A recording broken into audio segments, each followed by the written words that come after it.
Anthony Jennings. Sino nga ba si Anthony Jennings? Si Anthony Michael Jennings o mas kilala sa pangalang Anthony Jennings ay isang Filipino actor at model, 23 years old at ipinanganak noong November 1, 2000, sa amang British at Filipinang ina. Siya ay pinanganak sa barangay Mangbagsay, Kawayan Negros Occidental kasama ang kanyang lola at lola, kung saan dito siya natutong mangisda dahil ito ang pinagkikitaan ng kanyang lolo at lola.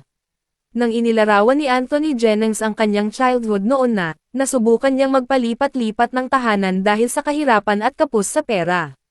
At nakapagtapos lamang siya ng grade 2. Katunayan nang siya ay nag-audition sa isang role para sa isang show, hindi siya marunong sumulat ngunit marunong lamang itong magbasa. Hanggang kalaunan ay kanyang natutunan rin ito. Sa ngayong masaya ang aktor dahil siya ang sumusuporta sa kanyang pamilya at kanyang mga kapatid. Si Anthony Jennings ay napasama sa Star Magic Artist noong 2019. Nagsimula ang kanyang pag-acting career sa Hello Love Goodbye, kung saan pinagbibidahan ni Catherine Bernardo at Alden Richard. Pero mas naging sikat siya nang ay tambal ito kay Maris Racal sa teleseryeng Can't Buy Me Love, bilang si Snoop. Dito nabuo ang Snoren.